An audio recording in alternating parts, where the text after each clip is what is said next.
ಸರ್ಪೋಕ್ಷಿಪುರಕ್ಕೆ ಈ ಸರ್ಪರಾಜನೇ ಅಧಿಪತಿ, ಈ ಸರ್ಪರಾಜನೇ ಆದಿರಾಜ.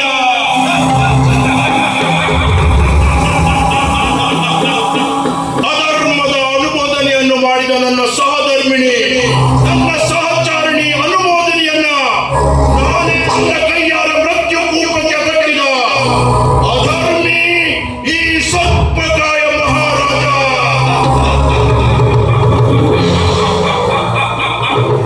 ಕತ್ತುಗೆಯಲ್ಲಿ ಕುಳಿತ ಶತ್ರುಗಳ ವಿಳಾಸವಾದಾಗ, ಗಡ್ಡೆ ನನ್ನ ಹೆಗಲೇರಿದಾಗ, ಗದರಿಂದ ಅಲ್ಲಿಯವರೆಗೆ ಕಟ್ಟಿಟ್ಟ ಬುದ್ಧಿ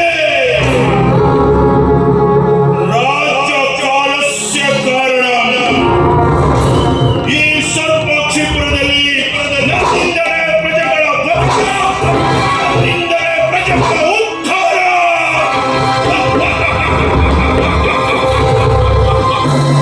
ಮಹಾವೀರ ಸಂಪನ್ನ, ಮಹಾಪರಾಕ್ರಮಿ, ರಾಜ್ಯ ಶ್ರೇಷ್ಠ ಈ ಸರ್ಪಕಾಯನ ಸೈನ್ಯದ ಮೇಲೆ ಕಣ್ಣಿಟ್ಟಿರವರು ಬೇರೆ ಯಾರು ಅಲ್ಲ, ಆ ವಾಂಛಿತಪುರದ ದೊರೆ ಶಿವಭಕ್ತ ಹಂಸಾನಂದ. ಏ ಹಂಸಾನಂದ, ಯಜ್ಞಕುಂಡದಲ್ಲಿ ಉರಿಯುತ್ತಿರುವ ಬೆಂಕಿಗೆ ಧನದಲ್ಲಿ ಉರಿಯುವುದ ತಪ್ಪಸವಿಲ್ಲ ಹಾಗೆ ಆ ನನ್ನ ಶತ್ರುವಿನ ಹೆಸರು ಕೇಳಿದೊಡನೆ ನನ್ನಲ್ಲಿ ಕಥಕಥನೆ ಕುದಿಯುತ್ತಿದೆ, ನನ್ನ ತನುವಿನಲ್ಲಿ ನೆತ್ತರು. ಏ ಹಂಸಾನಂದ, ನಿನ್ನ ಪುರದೊಳಗೆ ಹೊಕ್ಕಿದ ನನ್ನ ಸೈನ್ಯವನ್ನ ನಿರ್ದಾಕ್ಷಿಣ್ಯವಾಗಿ ಕಟ್ಟು ಹಾಕಿರುವೆಯಲ್ಲ? ಬಲೆ ಹಂಸಾನಂದ, ಬಲೆ. ಮೆಚ್ಚಿದ ನಿನ್ನ ಪರಾಕ್ರಮಕ್ಕೆ. ಆದರೆ ಶಿವಭಕ್ತ ಎಂಬ ಮಾತ್ರ ಕಾರಣಕ್ಕೆ ನಿನ್ನನ್ನು ಸಂಹರಿಸದೆ ಬಿಡಲಾರ ಈ ಸಂಹಾರಕ.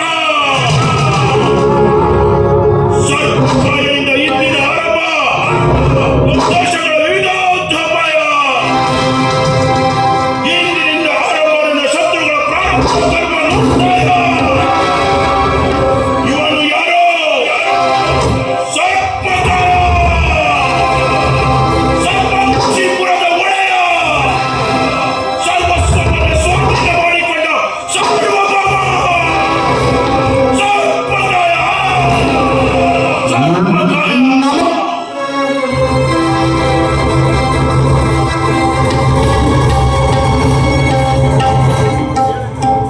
ಅಣ್ಣ, ಯಾಕೆ ಈ ಗರ್ಜನೆ? ಯಾಕೆ ಅಹಂಕಾರ? ಯಾಕೆ ದುರ್ವರ್ತನೆ? ನೀನು ಸರ್ಪೋಕ್ಷಿಪುರದ ರಾಜ. ಹ. ಪ್ರಜೆಗಳು ನಿನ್ನನ್ನು ಗೆಲ್ಲಿಸಿದ್ದಾರೆ ಅಂದ ಮಾತ್ರಕ್ಕೆ ಪ್ರಜೆಗಳೆಲ್ಲ ನಿನ್ನ ಗುಲಾಮರಲ್ಲ. ನಿನ್ನ ಪ್ರಜೆಗಳನ್ನ, ಈ ಭೂಲೋಕದಲ್ಲಿರುವ ಪ್ರತಿಯೊಂದು ಜೀವರಾಶಿಗಳನ್ನ ರಕ್ಷಿಸುವವನು ಒಬ್ಬನೇ, ರಕ್ಷಿಸುವವನು ಒಬ್ಬನೇ, ಅವನೇ ಮಹೇಶ್ವರ.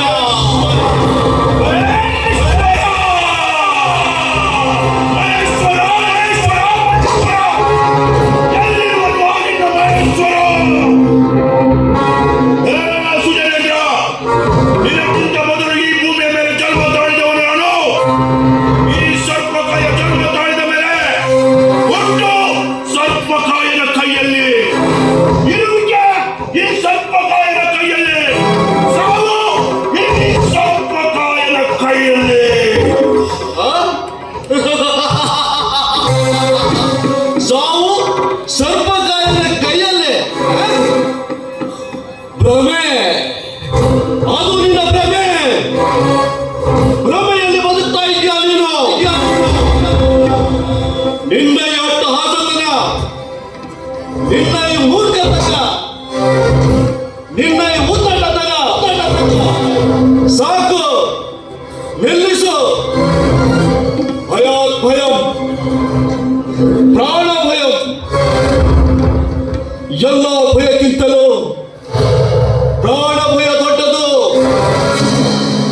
ನಿನ್ನ ಪ್ರಾಣವನ್ನು ರಕ್ಷಿಸಿಕೋ. ಇಲ್ಲ, ಅದೆಂದಿಗೂ ಸಾಧ್ಯವಿಲ್ಲ.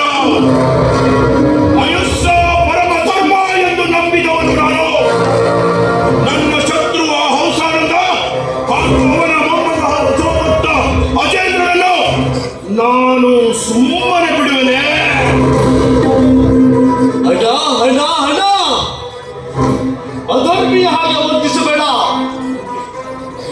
ನೀನು ನಿನ್ನ ಪ್ರಜೆಗಳಿಗಷ್ಟೇ ರಾಜ, ಲೋಕಕ್ಕಲ್ಲ. ಸುಜನೇಂದ್ರ,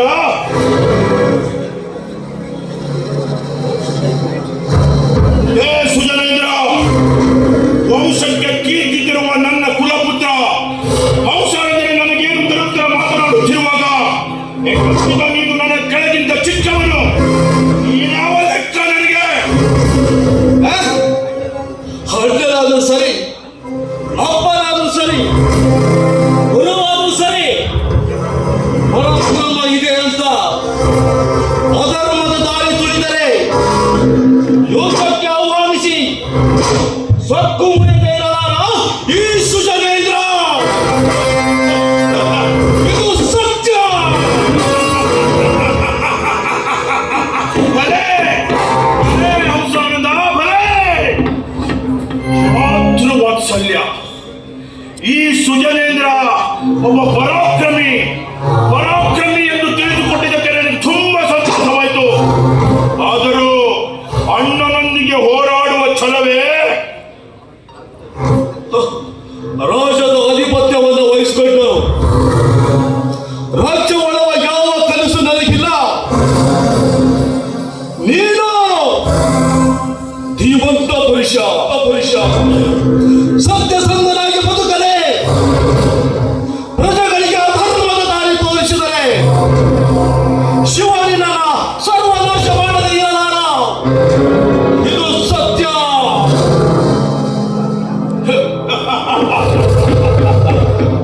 ನೂರಾರು ಯಾಗಗಳನ್ನ ಮಾಡಿ ಎಲ್ಲ ಉಪನಿಷತ್ತುಗಳನ್ನ ಓದಿ ಈ ನನ್ನ ನೈಪುಣ್ಯದಿಂದ ನೀನು ಬುದ್ಧಿ ಹೇಳಲು ಬಂದಿರುವೆ.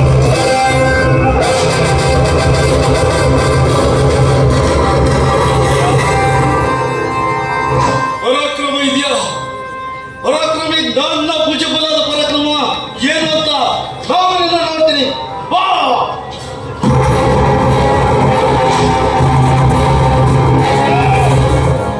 ಅಣ್ಣನೊಂದಿಗೆ ಹೋರಾಡುವ ಛಲವೇ ನಿನಗೆ? ಹಾಗಾದರೆ ಭಲೆ!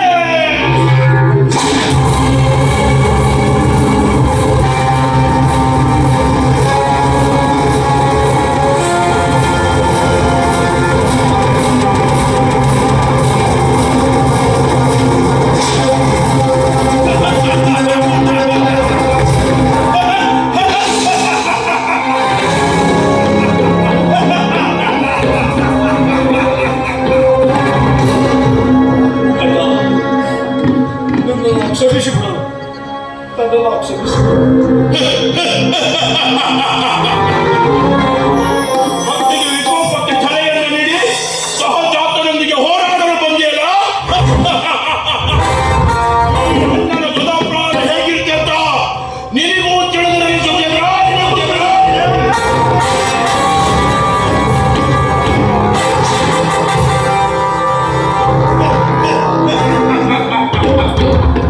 ನಾನು ಯಾರು? ಸರ್ಪ ಕ್ಷಿಪುರದ ಒಡೆಯ. ನನ್ನಿಂದ ನಿಮ್ಮೆಲ್ಲರ ಲಯ ಲಯ.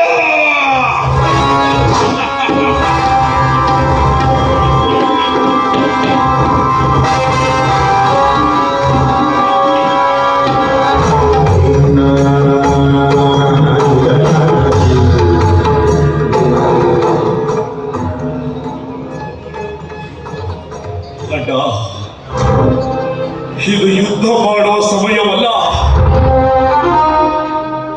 ಪರಾಕ್ರಮ ಇದೆ ಅಂತ ಈ ತಮ್ಮನನ್ನು ಸೋಲಿಸಿ ಬೀಗುತ್ತಿದ್ದೀಯಾ ನೀನು? ಬೀಗುತ್ತಿದ್ದೀಯಾ? ಅಧರ್ಮದಿಂದ ನೀನು ಎಷ್ಟು ಬಾರಿ ಬೇಕಾದರೂ ಗೆಲ್ಲಬಹುದು.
ವಿರುದ್ಧ.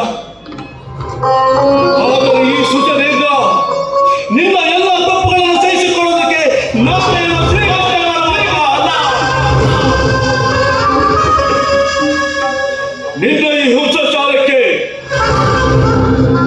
ಮಾತೆಯರು, ವೃದ್ಧರು, ಯುವಕರು, ಯುವತಿಯರು, ಋಷಿಮುನಿಗಳು ಸೋತು ಬೆಂದು ನೊಂದು ಬೆಟ್ಟಾಗಿ ಸೋತೋಗಿದ್ದಾರೆ.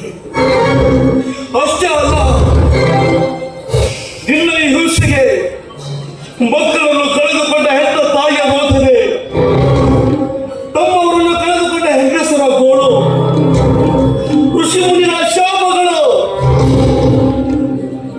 ಎಲ್ಲೂ ನೋಡಿದರಲ್ಲೂ ಕಿರುಚಾಟದ ಆಕ್ರಂದನ, ಕಿರುಚಾಟದ ಆಕ್ರಂದನ. ಹೇ ಮಹೇಶ್ವರ,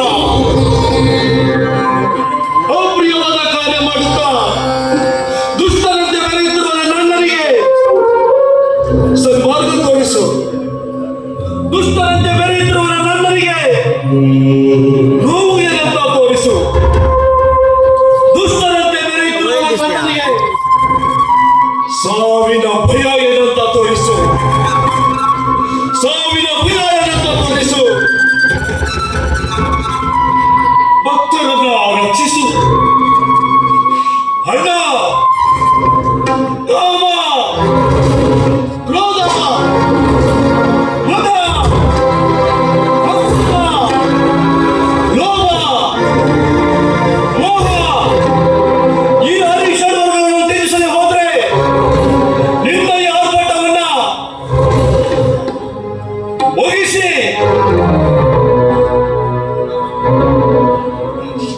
ಸತ್ಯ, ಧರ್ಮ, ನ್ಯಾಯ, ನೀತಿ, ವೀರ ಪರಾಕ್ರಮಿ ನಾನೆಂದು ಹೆಸರುಪಡಿಸಿದ ಈ ಸಂತಾಕ್ಷರದ ಮಂಡಿನ ಮೇಲಾಣೆ, ನನ್ನ ತಲೆ ಹೋದರೂ ಸರಿ, ಕಾಪಾಡಿ ತೀರುತ್ತೇನೆ. ಇದು ಸತ್ಯ.